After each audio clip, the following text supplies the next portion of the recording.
नमस्कार बच्चों, मैं डिम्पल सैनी आप सभी का हार्दिक अभिनंदन करती हूँ आपके इस चैनल में। तो हमारी जो क्लास है हिंदी की वो स्टार्ट हो चुकी है। देखिए, तो आज हम जो पढ़ रहे हैं वो है यूपी बोर्ड 12th क्लास की सामान्य हिंदी का। ये हमारा जो नेक्स्ट चैप्टर है वो है आचार्य हजारी प्रसाद द्विवेदी जी के द्वारा लिखा गया निबंध अशोक के फूल। ठीक है, किनके द्वारा लिखा गया है? आचार्य हजारी प्रसाद द्विवेदी। देखिए, बहुत महान हस्ती थी ये आचार्य हजारी प्रसाद द्विवेदी। इनका लेखन साहित्य में यानी कि हम निबंध के रूप में देखें तो इनका बहुत बड़ा और विशाल साहित्य, इनके द्वारा लिखे गए जो निबंध है वो दिल को छूने वाले निबंध हैं। आप जब भी निबंध पढ़ेंगे उनमें से हमें ये अवसर मिला है, हमारा सौभाग्य है कि हमें अशोक के फूल पढ़ने का अवसर मिला है। आप इस अशोक के फूल के माध्यम से उनके विचार को जानने की कोशिश करना, किस प्रकार से उन्होंने अपने विचारों को स्पष्ट किया है यहाँ पर। तो हम देखेंगे कि कैसे कैसे उन्होंने हमें समझाने का प्रयास किया है कि अशोक के फूल के माध्यम से वो हमें और क्या कहना चाह रहे हैं। ठीक है, तो चलते हैं हम हमारे निबंध की तरफ। आचार्य हजारी प्रसाद द्विवेदी जी के द्वारा जो लिखा गया है वो निबंध क्या कह रहा है, ये हमारा उनका फर्स्ट लेक्चर है ये। ठीक है, तो सबसे पहले हम उनका ये परिचय पढ़ेंगे सबसे पहले कि आचार्य हजारी प्रसाद द्विवेदी कौन थे। ठीक है, क्या उनका रचना काल था, क्या उनका रचना काव्य है, उनका रचनात्मक जो लेखन है वो कितना है, वो सारी चीज़ें आज हम पढ़ेंगे। उनका जन्म, मृत्यु, पिता या उनका जो निवास स्थान है वो कौन कौन से है, वो सारी चीज़ें हम आज इसमें पढ़ेंगे। तो ये है आचार्य हजारी प्रसाद द्विवेदी। देखिए, ये रहे आचार्य हजारी प्रसाद द्विवेदी, बहुत महान विभूति थी ये। इनका जो जन्म हुआ था वो सन 1907 में हुआ था। ठीक है, और कहाँ हुआ था? दुबे का छपरा बलिया जिले में था। ठीक है, इनके पिता अनमोल द्विवेदी जी। कौन थे इनके पिता? अनमोल द्विवेदी जी, और माता का नाम था ज्योतिषमती। ठीक है, और जो मृत्यु हुई थी उनकी 18 मई सन 1979 में। ठीक है, कब हुआ था? 1907 में उनका जन्म हुआ था और 1979 में उनकी मृत्यु हुई थी। उनके पिता का नाम अनमोल द्विवेदी और माता का नाम ज्योतिषमती। ठीक है, और जो स्थान है वो है दुबे का छपरा यानी बलिया, उत्तर प्रदेश में। ठीक है, तो ये इनका थोड़ा सा शॉर्ट में लिखा हुआ है। अब आगे हम थोड़ा डिटेल में पढ़ेंगे कि कैसे कैसे क्या आगे आगे कड़ी चलती है। ठीक है, तो हम चलते हैं हमारे आचार्य हजारी प्रसाद द्विवेदी के जीवन परिचय की तरफ कि उनके जीवन परिचय में किन किन चीजों को सम्मिलित किया गया है। आचार्य हजारी प्रसाद द्विवेदी का जन्म श्रावण मास पक्ष यानी श्रावण शुक्ल पक्ष। ठीक है, अब देखिए यहाँ पर हिंदी महीनों को दिया गया है, बहुत विशेष प्रमुख हस्ती थी ये, तो उन प्रमुख हस्ती का हिंदी महीनों के अनुसार भी वो समय सब पता है सभी को कि श्रावण शुक्ल पक्ष एकादशी संवत 1964 संवत। ठीक है, विक्रमी संवत 1964 और सन 1907 ईस्वी को बलिया जिले के दुबे का छपरा गांव के एक प्रतिष्ठित सरयू पारी। सरयू पारी का मतलब क्या होता है कि सरयू पारी वे होते हैं जो सरयू नदी है। ठीक है, सरयू नदी के इस पार वाले और उस पार वाले दो स्थानों को विभक्त कर दिया गया है। तो ये सरयू पारी ब्राह्मण कुल में हुआ था। ठीक है, जो सरयू पार रहते थे वहाँ जो ब्राह्मण परिवार थे, उन ब्राह्मण परिवार यानी कि उनके वंश में उनका जन्म हुआ था। कब हुआ था? श्रावण शुक्ल पक्ष एकादशी को, यानी कि कब हुआ था यहाँ पर उनका, और सम्मत यानी कि विक्रमी सम्मत जब हम बोलते हैं तो विक्रमी सम्मत 1964 में था उस समय। जब उनका जन्म 1907 में हुआ था तब विक्रमी सम्मत 1964 चल रहा था। ठीक है, को बलिया जिले के दुबे का गांव छपरा में हुआ था। ठीक है, और एक प्रतिष्ठित सरयू पारी ब्राह्मण कुल में इनका जन्म हुआ था। ठीक है, ब्राह्मण वंश के थे ये।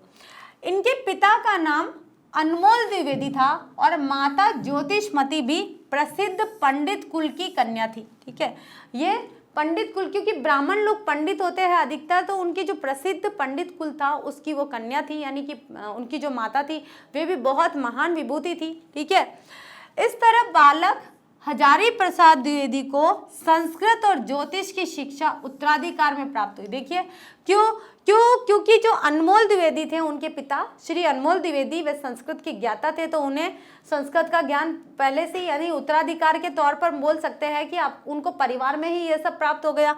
और जो ज्योतिष की विद्या थी वे भी उन्हें परिवार में ही ग्रहण हो गई, मतलब कि परिवार में उन्हें इस विद्या का पूरा ज्ञान हो गया था। यानी कि संस्कृत और ज्योतिष शास्त्र को वे अपने परिवार में बचपन में ही सीख गए थे। सन 1930 ईस्वी में इन्होंने काशी हिंदू विश्वविद्यालय से ज्योतिषाचार्य की उपाधि प्राप्त की, ज्योतिषाचार्य की, ठीक है। उन्होंने ज्योतिषाचार्य में और अधिक पढ़ाई करी और अधिक शिक्षा प्राप्त करने के बाद वे आचार्य बन गए। इनकी प्रतिभा का विशेष स्फुरन कवि गुरु रविंद्रनाथ की विश्वविख्यात संस्था शांति निकेतन में हुआ, ठीक है। देखिए, ये जो ज्योतिषाचार्य की उपाधि उन्हें प्राप्त हुई थी वो कहाँ से हुई थी? काशी, यानी कि वाराणसी, बनारस, ठीक है। काशी हिंदू विश्वविद्यालय जो बहुत ही प्राचीन हिंदू विश्वविद्यालय, ठीक है। हमारे भारत के जो काशी में हिंदू विश्वविद्यालय, 3 विश्वविद्यालय है, उनमें से एक है ये काशी हिंदू विश्वविद्यालय। वहाँ से उन्होंने ज्योतिषाचार्य की उपाधि ग्रहण की और फिर उन्होंने उनकी जो प्रतिभा, सबसे ज़्यादा प्रतिभा यानी कि सबसे ज़्यादा उनकी महान ख्याति जो प्रसिद्ध हुई थी वो किससे हुई थी? कवि गुरु रविंद्रनाथ जो थे उनकी विश्वविख्यात संस्था थी, उन्होंने एक संस्था खोली थी शांति निकेतन की, जो नाम था उसका, जो संस्था खोली थी उसका नाम था शांति निकेतन। उस शांति निकेतन के माध्यम से आचार्य हजारी प्रसाद द्विवेदी जी ज़्यादा प्रसिद्ध हुए थे, ठीक है। जो किनकी संस्था थी? वो रविंद्रनाथ टैगोर की, ठीक है। रविंद्रनाथ टैगोर के द्वारा जो संस्था खोली गई थी शांति निकेतन, उस शांति निकेतन के माध्यम से आचार्य हजारी प्रसाद द्विवेदी ज़्यादा प्रसिद्ध हुए थे, ज़्यादा ख्याति मिली थी उनको। जहां ये सन 1940 और 1950 तक, ठीक है, 1940 से 1950 तक हिंदी भवन के निदेशक के रूप में रहे थे, ठीक है। हिंदी भवन के, हिंदी भवन का मतलब ये नहीं कि किसी हिंदी का कोई घर हो, ऐसा नहीं। हिंदी भवन का जहाँ पर हिंदी में शोध किया जाता था उस भवन के निदेशक के रूप में ये थे। कहाँ पर? शांति निकेतन के। रविंद्रनाथ के द्वारा जो शांति निकेतन एक स्थापित किया गया था, उस शांति निकेतन के हिंदी भवन के निदेशक के रूप में आचार्य हजारी प्रसाद द्विवेदी वहाँ पर रहे थे। कम से कम 10 वर्षों तक रहे थे और 10 वर्षों के अंदर उनका जो सम्मान हुआ था, उनका जो मान सम्मान, उनकी जो प्रतिष्ठा हुई थी, उनकी जो प्रसिद्धि हुई थी वहां पर भरपूर हुई थी, ठीक है। आगे चलते हैं। यही इनके विस्तृत स्वाध्याय, स्वाध्याय का मतलब होता है स्वयं जब अध्ययन करते हैं, स्वाध्याय स्वयं अध्ययन करना, उसे स्वाध्याय कहते हैं। विस्तृत का मतलब विशाल, बड़ा, ठीक है, फैला हुआ, ठीक है। विस्तृत स्वाध्याय और सृजन का शिलान्यास हुआ। सृजन यानी नई नई चीजें वो बनाने लग गए, एक कला के रूप में उन्होंने विकसित कर लिया, ठीक है। वहां पर रहकर उन्होंने निदेशक के रूप में, जब वे हिंदू भवन में रहे थे तब उन्होंने नई नई कलात्मक कृतियां करना शुरू कर दिया, यानी कि वो क्रिएटिविटी उनके अंदर आ गई थी। तो एक सृजनात्मकता का गुण उनके अंदर व्याप्त हो गया था। सृजनात्मकता के फलस्वरूप उन्होंने कई प्रकार के निबंध लिख डाले, लेख लिख डाले, आलोचना लिख डाली, समालोचना लिख डाली। तो इस प्रकार से हजारी प्रसाद द्विवेदी का जहाँ वहाँ 10 वर्षों में जो निखार जो आया था वह निखार बहुत ही अनोखा था, बहुत ही अतुलनीय था, ठीक है। आगे चलते हैं। सृजन का शिलान्यास यानी कि जो लेखन कला विकसित हुई, अब यहाँ पर हम लेखन कला के बारे में ही पढ़ रहे हैं, तो जो लेखन कला विकसित हुई थी वो वहीं पर हुई थी, इसलिए हम कह सकते हैं कि शिलान्यास यानी कि जो नींव रखी गई थी वो यहीं पर रखी गई थी। सन 1949 में लखनऊ विश्वविद्यालय ने इन्हें डी लिट की उपाधि से सम्मानित किया, ठीक है। सन 1950 में ये काशी हिंदू विश्वविद्यालय के हिंदी विभाग के प्रोफेसर और अध्यक्ष नियुक्त हुए, ठीक है। क्या हुआ भाई?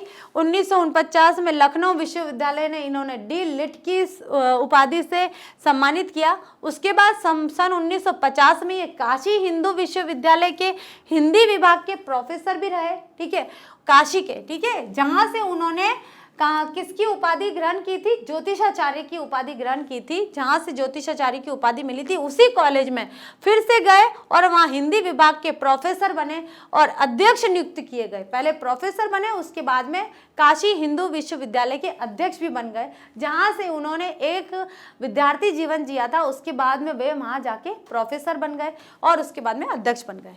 सन 1957 में इन्हें पद्म भूषण की उपाधि से विभूषित किया गया। देखिए, पद्म भूषण उन्हें सम्मान दिया गया, विभूषित किया गया और सन 1958 में राष्ट्रीय ग्रंथ न्यास के सदस्य बने। ठीक है।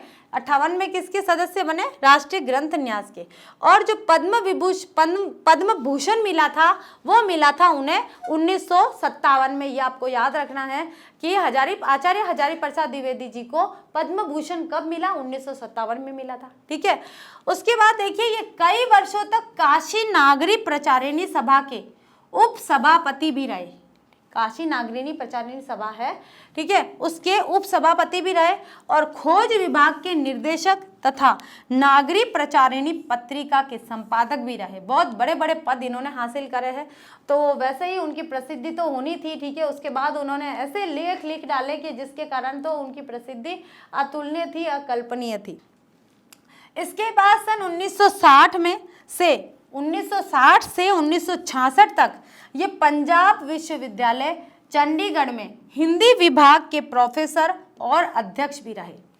पहले तो रहे ये कहाँ पर? काशी हिंदू विश्वविद्यालय में। पहले सबसे पहले उन्होंने जो उपाधि ग्रहण की थी ज्योतिषाचार्य की, वो एक विद्यार्थी के रूप में करी।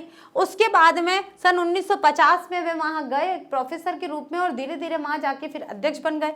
उसके बाद में 1957 में उन्हें पद्म भूषण प्राप्त हुआ, ठीक है। उसके बाद में 1958 में राष्ट्रीय ग्रंथ न्यास के सदस्य बने और कई सालों तक वे काशी नागरी प्रचारिणी सभा के उप सभापति भी रहे, खोज विभाग के निदेशक भी रहे, ठीक है। उसके बाद में नागरी प्रचारिणी पत्रिका के संपादक भी बने रहे।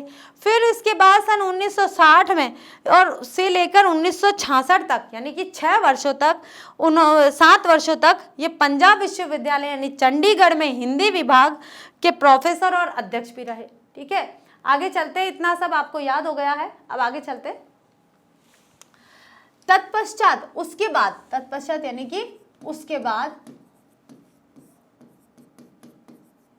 इन्होंने भारत सरकार की हिंदी संबंधी विविध योजनाओं का दायित्व ग्रहण कर लिया। यानी कि भारत सरकार की हिंदी भाषा को लेकर जितनी भी योजनाएं थी, जितनी भी कोई स्कीम थी या कोई प्लानिंग थी सरकार की, उन सारी योजनाओं का भार खुद ने ले लिया कि वे हिंदी को अब राष्ट्रभाषा यानी कि हिंदी को सुदृढ़ बनाने के लिए या हिंदी का प्रचार प्रसार करने के लिए वे अब दायित्व में है, ठीक है। वे दायित्वबद्ध हो गए थे। उन्होंने स्वयं ये जिम्मेदारी मांगी कि मैं हिंदी को आगे बढ़ाने के लिए, हिंदी को सुदृढ़ बनाने के लिए कर्तव्यबद्ध रहना चाहता हूँ, ठीक है।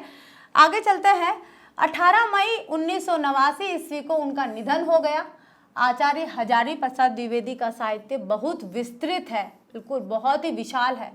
कविता और नाटक के क्षेत्र में इन्होंने प्रवेश नहीं किया, कविता और नाटक उन्होंने नहीं लिखे हैं, लेकिन इनकी कृतियां वर्गीकरण के आधार पर निम्नलिखित हैं। भले ही कविता और नाटक नहीं लिखे, फिर भी उनकी कृतियां अलग अलग विधाओं में है, ठीक है। जब हमने विधा पढ़ी थी तब आप सभी को पता था कि विधाएं क्या होती है, तो अलग अलग विधाओं में ये उन्होंने साहित्य लिखा है। इतिहास में देखिए इन्होंने हिंदी साहित्य लिखा है, हिंदी साहित्य का आदिकाल लिखा है और हिंदी साहित्य की भूमिका लिखा है, ठीक है। इतिहास जो उन्होंने लिखा है, हिंदी का जो इतिहास लिखा है, हिंदी के इतिहास में उन्होंने हिंदी साहित्य लिखा है, वो भी इतिहास के रूप में लिखा है। हिंदी साहित्य का इतिहास लिखा है, वो भी आदिकाल, हिंदी साहित्य का जो आदिकाल लिखा है यानी कि जो प्रारंभिक काल था वो काल भी उन्होंने इतिहास के रूप में ही लिखा है। और हिंदी साहित्य की भूमिका ये भी उन्होंने हिंदी इतिहास के रूप में ही लिखी है, ठीक है। तो उन्होंने, जहाँ तक हम हिंदी साहित्य के इतिहास को जानने की कोशिश करते हैं तो वहाँ पर इन आचार्यों का, आचार्य रामचंद्र शुक्ल, आचार्य नगेंद्र, आचार्य विद्यापति, आचार्य राहुल सांकृत्यानंद, ठीक है, या फिर आचार्य हजारी प्रसाद द्विवेदी, इनके और भी कई ऐसे साहित्यकार हैं जिन साहित्यकारों के माध्यम से, उनके लिखे गए लेखों के माध्यम से या उनके लिखे गए साहित्य के माध्यम से हमें कालों का विभाजन पता चला था। क्योंकि सभी ने अलग अलग अपने अनुसार काल विभाजन किया था, तो किसका काल सटीक और सही था यह भी निर्णय करना बहुत मुश्किल था। तो और किसका काल साहित्य को प्रदर्शित कर रहा है, साहित्य के पक्ष में लिखा गया है, तो उस अनुसार फिर काल विभाजन हुआ। तो इसलिए हजारी प्रसाद द्विवेदी जी का जो साहित्य है वो बहुत ही विस्तृत है, विशाल है, सटीक है और बिल्कुल सही माना जाता है। उनके जो कई साहित्यकारों की उन्होंने आलोचना भी करी है, तो आलोचना का कारण और सारी चीज़ें उन्होंने व्यक्त करी है वहाँ पर। तो हम यह कहेंगे कि उनका जो इतिहास लिखने का जो तरीका था, वो जो कारण था, इतिहास उन्होंने क्यों लिखा कि इतिहास लिखने के बाद में हिंदी का इतिहास तो पता चले कि हिंदी कहाँ से विकसित हुई है और कहाँ तक पहुंची, अभी कितना लंबा समय निकला है उसको, ठीक है। जहाँ हिंदी बिल्कुल विलुप्त हो गई थी उस हिंदी को कहाँ से निकाला गया है। तो हिंदी साहित्य में उन्होंने हिंदी के साहित्य का ज्ञान करवाया है। हिंदी साहित्य के आदिकाल में उन्होंने हिंदी साहित्य के आदिकाल के समय हिंदी का किस प्रकार का साहित्य लिखा गया था वो उन्होंने बताया है। आदिकाल का नामकरण क्यों रखा गया है, आदिकाल की समय सीमा क्या है, वो सारी चीज़ें उन्होंने उस हिंदी साहित्य का आदिकाल में जो इतिहास है उन्होंने वो उसमें बताया है। ये इनकी अलग साहित्य लिखा गया। हिंदी साहित्य की भूमिका, अब हिंदी साहित्य की समाज में क्या भूमिका होती है वो उन्होंने इस साहित्य में बताया है कि हिंदी साहित्य क्यों आवश्यक है और हमारे जीवन में और हमारे समाज में हिंदी को महत्व देना क्यों आवश्यक है, ये इन्होंने यहाँ बताया है। इसलिए वे हिंदी के तो शुरू से ही पक्षधर थे, ठीक है। आगे चलते हैं अब उनके निबंध संग्रह। पहला तो था उनका इतिहास और नंबर 2 का आएगा उनका निबंध संग्रह। तो देखिए निबंध संग्रह में उन्होंने क्या क्या लिखा है। अशोक के फूल, कुटच, ये इनके निबंध है और इन निबंधों के माध्यम से उन्होंने हिंदी जगत को बहुत उच्च शिखर तक पहुंचाया है, ठीक है। कुटच, विचार प्रवाह, विचार और वितर्क, कल्पलता, आलोक पर्व, साहित्यिक, शास्त्रीय और आलोचनात्मक ग्रंथ। उसमें अब देखिए शास्त्रीय और आलोचनात्मक ग्रंथ में उन्होंने क्या लिखा है। कालिदास की लालित्य योजना, सूरदास, कबीर, साहित्य सहचर, साहित्य का मर्म। एक यहाँ पर और आएगा हमारे जो निबंध के अंतर्गत आएगा वो यहाँ आएगा, हम यहाँ लिखेंगे, यहाँ लिख लेते हैं शिरीष के फूल। शिरीष के फूल, शिरीष के फूल भी आचार्य हजारी प्रसाद द्विवेदी द्वारा लिखा गया है और ये भी बहुत ही अच्छा निबंध लिखा है। इसमें इन्होंने बहुत ऐसे विचार प्रधान बातों को यहाँ व्यक्त किया है, ठीक है। तो ये हो गई उनकी सारी रचनाएं। कौन कौन सी, इतिहास में देखिए तो, निबंध संग्रह में देखिए तो, और फिर शास्त्रीय और आलोचनात्मक ग्रंथ जो लिखे हैं उन्होंने आलोचना की है। कालिदास की लालित्य योजना की उन्होंने आलोचना की है, सूरदास की यहाँ पर आलोचना की है, कबीरदास की है, साहित्य सहचर के माध्यम से उन्होंने आलोचना व्यक्त करी है और साहित्य का मर्म यानी कि साहित्य का मर्म क्या है उसमें भी उन्होंने आलोचनात्मक निबंध की रचना करी है। आगे चलते हम और हजारी प्रसाद द्विवेदी और क्या क्या निखार रहे हैं यहाँ पर। अब देखिए उपन्यास में उन्होंने लिखा है बाण भट्ट की आत्मकथा। ये बहुत ही प्रसिद्ध उपन्यास है उनका, बहुत ही प्रसिद्ध है बाण भट्ट की आत्मकथा में। अनाम दास का पौथा, चारूचंद्र की लेख और पुनर्नवा, ये यहाँ पर। अब हिंदी के उच्च स्तरीय ललित निबंधकारों में आचार्य द्विवेदी का मूर्धन्य स्थान है, जिसका कोई मोल नहीं है, जिसका कोई रोल नहीं है, कोई और इस स्थान को ग्रहण नहीं कर सकता, ऐसा स्थान है, ठीक है। आत्माभिव्यंजना के साथ, आत्मा की अभिव्यंजना, उन्होंने स्वयं की आत्मा की अभिव्यंजना की है, उसका पक्ष विपक्ष बताया है, उसकी आलोचना के माध्यम से बताया है कि आत्मा अभिव्यंजना के साथ साथ साहित्य, संस्कृति, प्रकृति सुषमा, लोक जीवन। प्रकृति सुषमा का मतलब प्रकृति की सुंदरता, सुषमा का मतलब होता है सुंदरता, लोक जीवन और समकालीन समस्या। समकालीन का मतलब होता है उस समय क्या क्या समस्याएं थी, जिस समय ये लेख लिखा गया था उस समय साहित्य के को लेकर क्या क्या समस्याएं थी। तात्कालीन समस्याओं का मिला जुला रसा स्वादन कराने में इनकी शैली अभिनव है। अभिनव यानी कि नई है, बिल्कुल नई है, ठीक है। ये किसी की ली हुई नहीं है, मौलिक है, इनकी स्वयं की है, ठीक है। इनके निबंधों में एक और महाभारत, कालिदास, इनके निबंधों में देखिए महाभारत, कालिदास, बाण भट्ट आदि संस्कृत ग्रंथों की सूक्तियां संजोई गई रहती है। सूक्तियों का मतलब होता है अच्छी उक्तियां, अच्छी बातों के माध्यम से, अच्छे दोहों के माध्यम से यहाँ पर कुछ बताया गया है। तो यहाँ संस्कृत सूक्तियां है तो संस्कृत के श्लोक दिए गए हैं। तो यहाँ पर बताया है कि महाभारत, कालिदास, बाण भट्ट आदि संस्कृत की सूक्तियां संजोई रहती है। तो दूसरी ओर रविंद्र, कबीर, रज्जक, सूर, तुलसी आदि बंगला और हिंदी कवियों की वाणी भी की छटा भी दृष्टिगोचर होती चलती है। यहाँ पर आचार्य हजारी प्रसाद द्विवेदी कि देखिए यहाँ उपन्यास बताया है कि उन्होंने उपन्यास कौन कौन से लिखे हैं। उसके बाद में उन्होंने हिंदी के जो उच्च स्तर है कि हम निबंधकार बोल सकते हैं, ललित निबंधकार में आचार्य द्विवेदी का जो स्थान है वो बहुत ही उच्च स्थान है, बहुत ऊंचा है। आत्माभिव्यंजना कही उन्होंने, आत्माभिव्यंजना के साथ में उन्होंने साहित्य, संस्कृति, प्रकृति की सुंदरता, लोक जीवन, ठीक है, उस समय लोक जीवन किस प्रकार का था, समकालीन उस समय कौन कौन सी समस्याएं थी, ठीक है, इन सभी का बखान उन्होंने अपने निबंधों के माध्यम से यहाँ किया है। ठीक है, उनकी जो शैली है, निबंध लिखने की जो शैली है उनकी, किस तरह से उन्होंने निबंध लिखा है, किस तरह से हमें समझना है, तो वो जो शैली है वो किसी की कॉपी की हुई नहीं है, मतलब किसी का दोहरान नहीं किया उन्होंने। वो उनकी जो शैली अभिनव है, मतलब कि उनका खुद का नया है, नया सृजन है यहाँ पर। ठीक है, क्योंकि वे सृजन श्रेष्ठ लेखक थे, वे साहित्यकार थे, सृजनात्मकता उनके अंदर कूट कूट कर भरी हुई थी। ठीक है, इनके निबंधों में एक और जहाँ महाभारत, कालिदास या बाण भट्ट आदि के संस्कृत ग्रंथों की सूक्तियां भी ली गई है, तो दूसरी ओर रविंद्र, कबीर, रज्जब, सूर, तुलसी आदि और बांग्ला और हिंदी कवियों की वाणी की छटा भी देखने को मिलती है। ठीक है, तो यहाँ पर सभी कुछ उनके निबंध, उनके उपन्यास, इनके जितने भी चीज़ें, साहित्य है, वो इतिहास, सब में उनका जो चरमोत्कर्ष है वो बहुत ऊपर वाला है, यानी कि उनका साहित्य बहुत ऊंचे दर्जे का है। आगे चलते हैं हम यहाँ पर। साथ ही कहीं कहीं भारतीय संस्कृति के स्मृति चिन्ह उभर कर आते हैं, तो कहीं भारत की निसर्ग शोभा का संदेश लेकर अशोक के फूल। ठीक है, कहीं कहीं पर तो क्या होता है, भारतीय संस्कृति का उल्लेख किया गया है कि भारतीय संस्कृति किस प्रकार की है, भारत की संस्कृति बताई गई है। ठीक है, संस्कृति असंस्कृति के बीच में विभेद बताया गया है। और कहीं पर क्या होता है, भारत की जो निसर्ग, जिसकी शोभा का वर्णन नहीं किया जा सकता है, ऐसी शोभा का संदेश लेकर अशोक के फूल आ जाते हैं। अशोक के फूल के माध्यम से वे भारत की सुंदरता का वर्णन करना चाहते हैं। देवदारू की छाया, देवदारू की छाया यानी कि जो देवदारू नामक जो पेड़ होता है वो अपनी छाया किस प्रकार बिखेर रहा है, उसके छाया बिखेरने से और भारत की जनता का क्या संबंध है, वो यहाँ पर बताया है। कुटज की शाखाएं झांक जाती है, कुटज भी एक निबंध है, उसके पेड़ों की जो शाखाएं है वो क्या झांक कर देखना चाहती है। इनका उन्मुक्त का मतलब होता है स्वतंत्र, उन्मुक्त मतलब स्वतंत्र। इनका उन्मुक्त व्यक्तित्व रह रहकर इनके निबंधों में विनोद यानी कि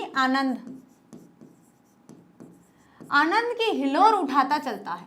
ठीक है, क्या बताना चाह रहे हैं यहाँ पर, देखिए कि जो भारत की निसर्ग शोभा का जहाँ एक और वो संदेश लेकर आते हैं, अशोक के फूल और देवदारू की छाया कुटज की शाखाएं जैसे झांक रही है, वहीं इनका स्वतंत्र व्यक्तित्व भी रह रहकर इनके निबंधों में आनंद की हिलोर उठाता चलता है।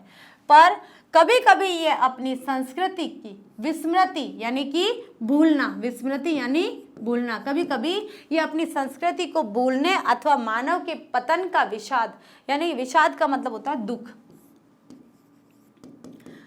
लेखक का कहने का मतलब यह है कि कभी कभी ये कहते हैं कि जो मनुष्य अपनी संस्कृति को भूल जाते हैं तो उनका पतन हो जाता है, उन मनुष्य का पतन हो जाता है, यानी कि उनका सब कुछ नष्ट हो जाता है, तो उनके पतन के दुख को लेकर भी वे व्याकुल है। ठीक है, बेचैन है, यानी कि अथवा मानव पतन के विषाद से संजीदा भी दिखाई पड़ते हैं। संजीदा यानी कि उनके दुख से दुखी हुए दिखाई देते हैं। ठीक है, बहुत सहमे हुए से दिखाई देते हैं। देश प्रेम और मानव प्रेम का व्यापक चित्र इनके साहित्य के पटल पर अंकित है। देश प्रेम और मानव प्रेम, जहाँ देश प्रेम है वहीं मानव प्रेम है, और जहाँ मानव प्रेम है वहीं देश प्रेम है। ठीक है, तो देश प्रेम और मानव प्रेम का व्यापक जो चित्र है, यानी कि बहुत बड़ा उनके दिल के अंदर, उनके मन के अंदर, उनके हृदय के अंदर बहुत बड़ा विशाल चित्र उनके मन में व्याप्त है कि देश प्रेम और मानव प्रेम के बीच में जितनी भी आलोचना होती है, समालोचना होती है, जितना भी संबंध है वो सारा उनके हृदय में है। मानस पटल पर, उनके साहित्य के पटल पर अंकित है। डॉक्टर विद्यानिवास मिश्र ने इनके निबंधों की विशेषता बताते हुए लिखा है। क्या लिखा है, देखिए विद्यानिवास मिश्र जी ने क्या लिखा है, ये भी बहुत बड़े साहित्यकार है। द्विवेदी जी बहुश्रुत है और हैं कथा कौतुकी भी, यानी कि द्विवेदी जी तो बहुत सुने हुए हैं, बहुत लोग उनको सुनते हैं। और है कथा कौतुकी भी, और कथा मतलब ऐसे जिज्ञासा भरी कहानी कहने वाला है, ऐसा लिखते हैं जिसमें जिज्ञासा जागती है कि ये है क्या। जैसे देवदारू नाम का जो पाठ है उसमें देवदारू वृक्ष की जो छाया उसके बारे में बताया, लेकिन अंत तक हमें यही रहता है कि देवदारू है क्या, देवदारू है क्या, वो कहाँ है, कैसा दिखता है।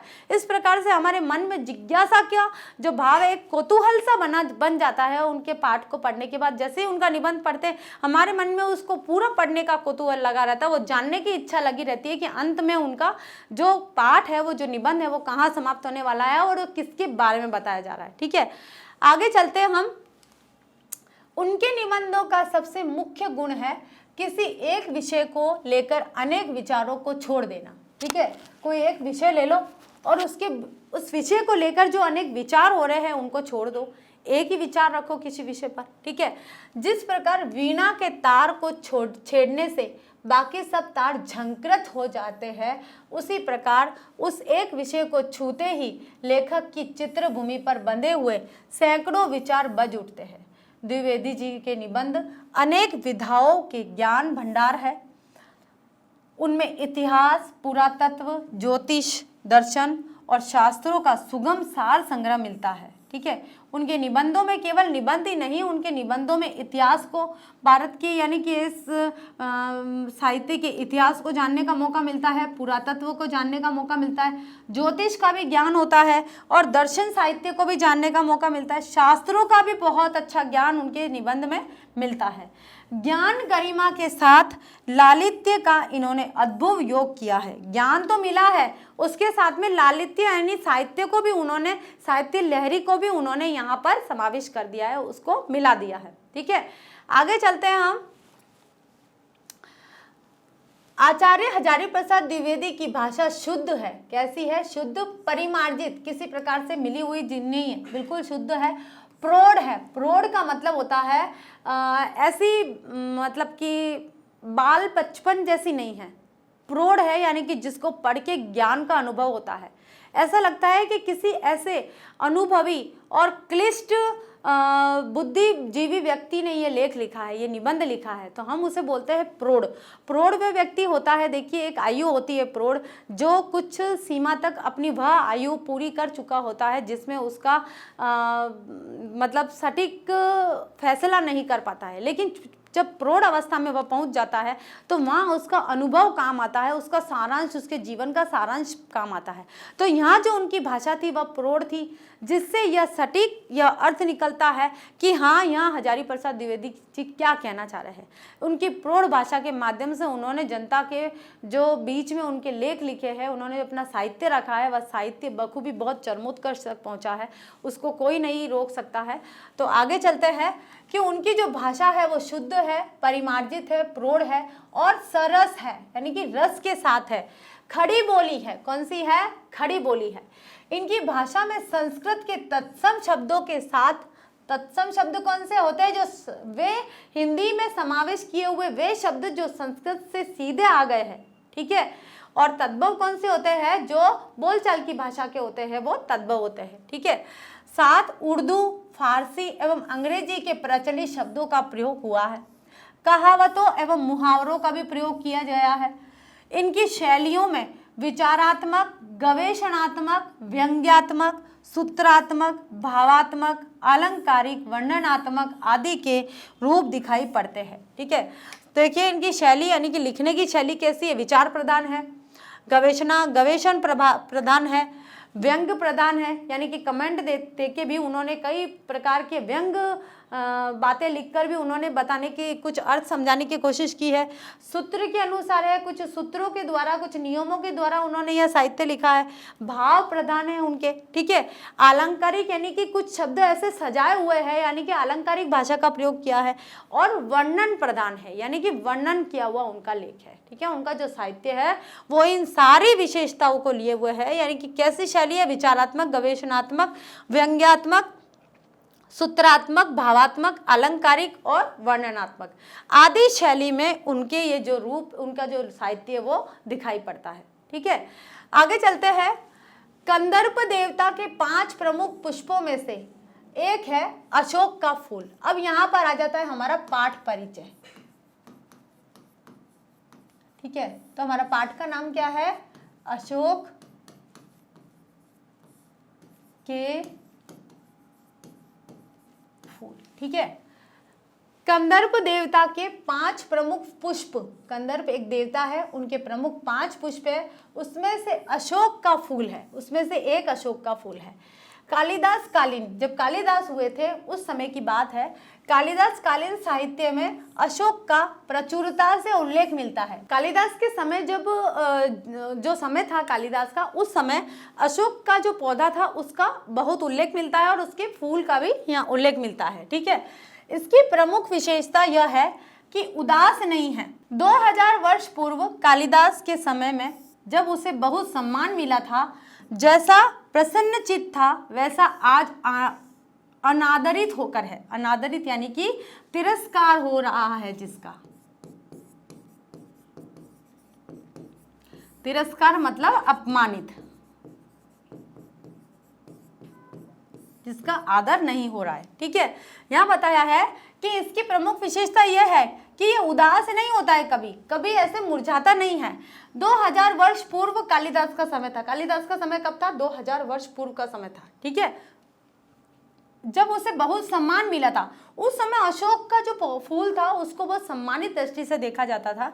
जैसा प्रसन्नचित्त था, उस समय बहुत प्रसन्न था, वैसा आज नहीं है। वो कह रहे हैं कि आज वैसा नहीं है, वैसा आज अनादरित होकर है। जितना प्रसन्नचित्त, जितना सम्मान पहले मिला था, उतना ही आज वो नीचे गिरा हुआ है, यानी कि उसका अपमान हो रहा है। लेखक का मानना है कि अशोक में परिवर्तन नहीं आया है, अशोक में तो कोई परिवर्तन नहीं आया है, किंतु मनुष्य की मनोवृत्ति में तो परिवर्तन हो गया है। लेकिन मनुष्य की जो सोचने की, मन की जो वृत्ति है, मन के जो विचार है, उसमें जरूर परिवर्तन आया। क्योंकि अशोक तो वही है, फूल भी वही है, लेकिन मनुष्य बदलता है और उस परिस्थितियों के अनुसार उसने अपने विचारों को भी बदलना शुरू कर दिया। तो इस आधार पर जो लेखक है वो ये कह रहे हैं कि जैसा अशोक का सम्मान पहले था, जैसा प्रसन्नचित्त पहले था, वैसा आज वो नहीं है। आज वो अनादरित है, उसको कोई भी किसी प्रकार का आदर प्राप्त नहीं है, यानी कि उसका अपमान भी नहीं कह सकते हम, तिरस्कार भी नहीं कह सकते, लेकिन आदर नहीं मिल रहा है, उसको अनादरित किया जा रहा है। तो वो कह रहे हैं कि इसमें अशोक का कसूर नहीं है, इसमें कोई अशोक का दोष नहीं है, उसमें कोई परिवर्तन नहीं है, वो तो वैसा का वैसा ही है।